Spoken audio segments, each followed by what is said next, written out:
गोपालपुर नाम के गांव में राजू नाम का एक व्यक्ति रहता था। वह बहुत गरीब था और अपने परिवार के साथ छोटी सी झोपड़ी में रहता था। राजू के परिवार में उसकी पत्नी और 2 बच्चे थे। गरीब होने के कारण राजू अपने बच्चों को गांव के ही प्राथमिक विद्यालय में पढ़ाया करता था। राजू परिवार का पेट पालने के लिए सेठ लाला राम के पास मजदूरी किया करता था। लाला राम कंजूस और लालची किस्म का आदमी था। गरीब होते हुए भी राजू का परिवार खुश था और उनका जीवन अच्छे से व्यतीत हो रहा था। तभी अचानक एक महामारी फैलने से सभी तरफ के काम बंद हो गए। काम बंद होने के कारण राजू को काम मिलना बंद हो गया और वह बेरोजगार होकर घर बैठ गया। कुछ दिनों के बाद ऐसा समय आया कि राजू के घर में एक अन्न का दाना भी नहीं बचा। तभी राजू की पत्नी उसके पास आकर बोली, घर में रखे सारे पैसे और अनाज खत्म हो गए हैं। राजू को परिवार की हालत देखी नहीं गई और वह अपने भाग्यवान, चिंता मत करो, मैं सेठ लाला राम के पास जाकर कुछ पैसे मांगता हूँ।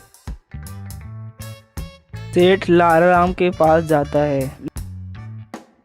सेठ जी, हमारे घर में खाने के लिए एक अन्न का दाना भी नहीं बचा। आप अगर कुछ पैसे दे देते तो बहुत कृपा होगी। लाला राम राजू से बोला, अरे भाई राजू, इस महामारी के कारण मेरा सारा काम बंद हो गया है, इसलिए मैं तुम्हें पैसे नहीं दे सकता। लाला राम की बात सुनकर राजू निराश होकर अपने घर चला जाता है। घर पहुंचने के बाद उसकी पत्नी बोली, हे भगवान, बच्चों ने 2 दिनों से कुछ खाया नहीं है, अब क्या होगा? क्या हुआ? सेठ जी ने पैसे दिए क्या?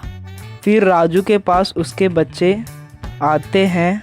पिताजी, हमारे पास जो जमीन है, आप उसे खेती क्यों नहीं करते?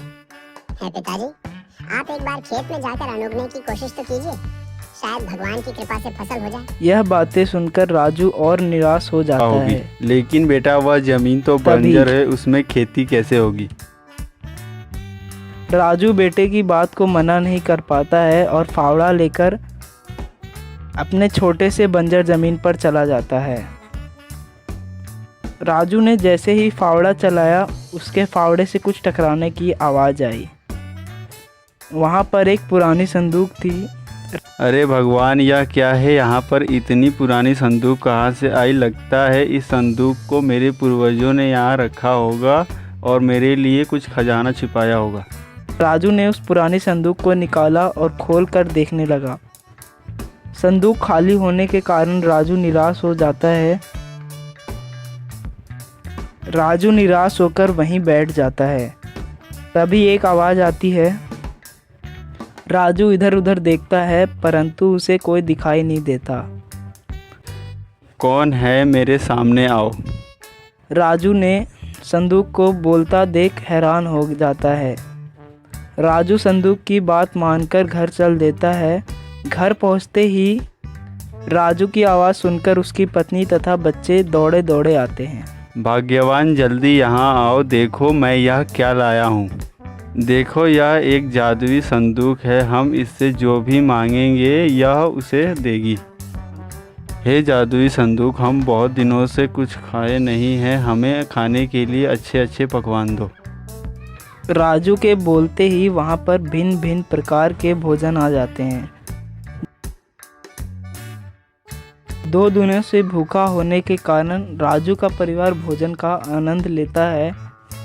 अब राजू को जिस भी चीज़ की ज़रूरत होती है वह संदूक से मांग लेता है।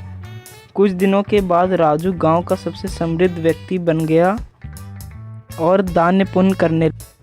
यह सब देखकर लाला राम सोचने लगा, दिन ही पहले तो राजू मेरे घर आया था, तो उसने कहा था कि उसके घर में खाने के लिए एक अन्न का दाना भी नहीं है।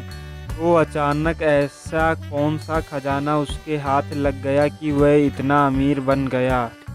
ऐसा कहकर लाला राम राजू के घर के पास आ जाता है और खिड़की से देखता है तो राजू संदूक से कुछ मांग रहा होता है। लाला राम रात को संदूक को चुरा लेता है और अपने घर लेकर आ जाता है। सुबह होने के बाद लाला राम संदूक से बोलता है, हे जादुई संदूक, मुझे इस गांव का सबसे अमीर आदमी बना दो। संदूक से एक लाठी बाहर आती है और लाला राम को मारने लगती है। थोड़ी देर के बाद संदूक वापस राजू के घर में आ जाता है तब से राजू का परिवार खुशी से जादू संदूक की मदद से अपना जीवन व्यतीत करने लगा।